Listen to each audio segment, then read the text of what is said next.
Yes, the title and thumbnail is true. I have been diagnosed with lung cancer. Lord willing, I'll beat this thing and keep on keeping on. A little backstory for you guys, just a tad though, and only the important bits. After 19 years, I left the fire service for many reasons, but primarily to pursue ministry.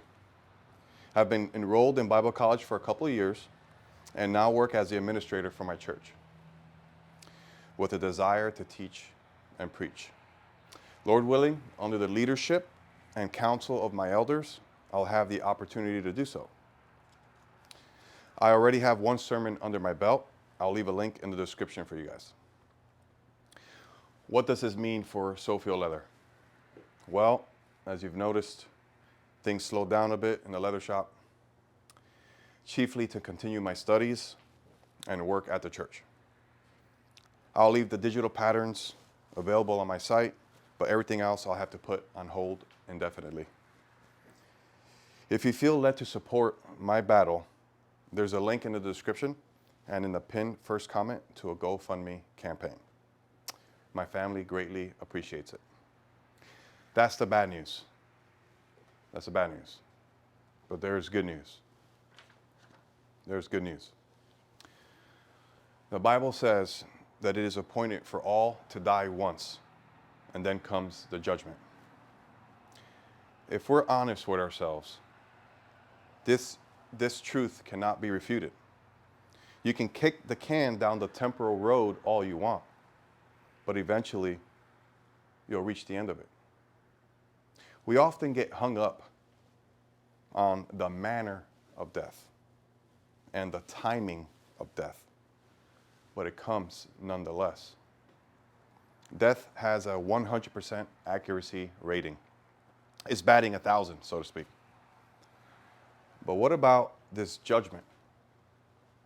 We will be judged according to God's law, i.e., the 10 Commandments. Go ahead and test yourself. Test yourself. Have you ever used God's name in vain? Have you ever looked at someone with lust? Have you ever hated somebody? Have you ever stolen anything, even if it's small? Are you content with what you have, or are you jealous of others? If you broke just one of these, and I have as well, then you're guilty before God. Guilty. The scriptures say there is none righteous. None righteous, not even one. And that all have sinned and fall short of God's standard. It's quite a dilemma. The problem is that we're all sinners and no one is righteous enough to earn salvation on their own. But what are the consequences of breaking this law? The wages of sin, that is what you and I earn, the wages of sin is death, a physical and a spiritual death. We know physical death. We know physical death, but what is spiritual death? The Bible says that anyone's name not found written in the book of life will be thrown into the lake of fire. This is the second death, an eternal separation from God, where there is no peace, no joy, no love, only torment for all eternity. What shall we do? Especially if we can't save ourselves. We can't do anything apart from God's grace. The gift of God is eternal life in Christ Jesus. This is precisely the good news. It is by grace we are saved, and not of ourselves. It is a gift of God, not as a result of works. God isn't waiting until you're perfect. He's not waiting until you're sinless. In fact, we will never be on this side of eternity. God demonstrates his own love in that while we were still sinners, Christ died for those who believed. We broke the law, and Jesus paid the fine. Jesus was perfectly obedient to God's law, sinless, the perfect substitute. Now, for all those who believe, his righteousness is credited to our account. There is hope for sinners, and that hope is a gift from God to eternal life. But how can this be? How is this gift received? Through faith.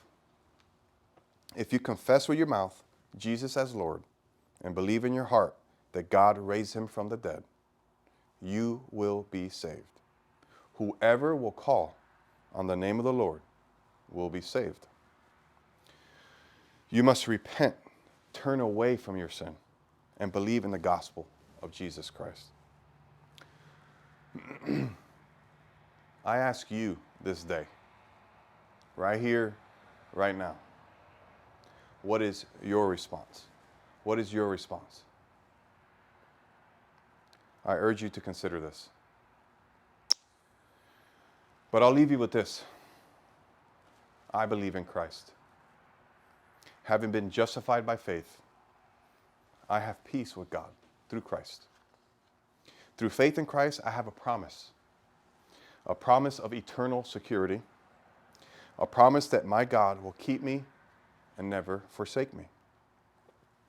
For I am convinced that neither death, nor life, nor angels, nor principalities, nor things present, nor things to come, nor powers, nor height, nor depth, nor any other created thing will be able to separate me from the love of God, which is in Christ Jesus our Lord. Amen. Thanks for watching.